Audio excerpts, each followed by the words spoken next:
يعني أول قصد خصو يكون نعم. هو صحيح مفهوم الأسرة في المجتمع. أحسنتم. خاص الناس يعرفوا أشنا هي الأسرة، علاش تنتزوجوا أصلا؟ لماذا نتزوج؟ نعم. هذا الأول. ثانيا، هذه الأسرة هذه إلا غادا تأسس خصها تحصن، ولا تأسات وتحصنات خصها تنتج.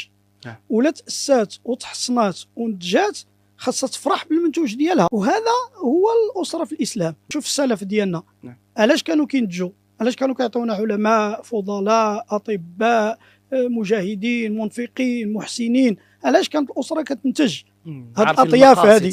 كانوا عارفين المقاصد. نعم. احنا الآن نتزوج بغير مقصد. سبحان الله. كيقول لك تزوجت حيت أعيت من الزنقة، تزوجت حيت ضغطوا عليا الوالدين، تزوجت بغيت نشوف ولادي، تزوجت حيت كبرت في السن، تزوجت حيت ربما وقعت مع واحد السيده وبغيت نكفر على الخطا ديالي، كانت علاقه محرمه او غير شرعيه وبغى يكفر على الذنب ديالو الزق مجوج بها، او انه احتاج الولد. نعم. يعني ابن زنا بالعلاقه ديال الزنا، نعوذ بالله من ذلك. نعم. عاد كيصحح المسار وكيمشي يتزوج.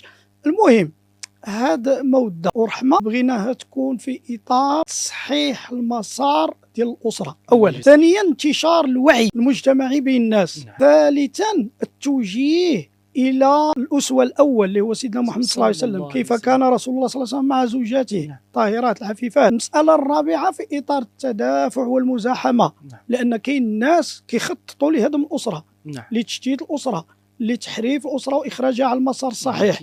اذا هنا فبالتالي ولا ذاك الفرع يهدد الاصل. نعم. الاصل هو الاسره المسلمه المتزنه المطمئنه الساكنه. والله جعل لكم من بيوتكم سكنا. ورا فرق بين السكن والمسكن.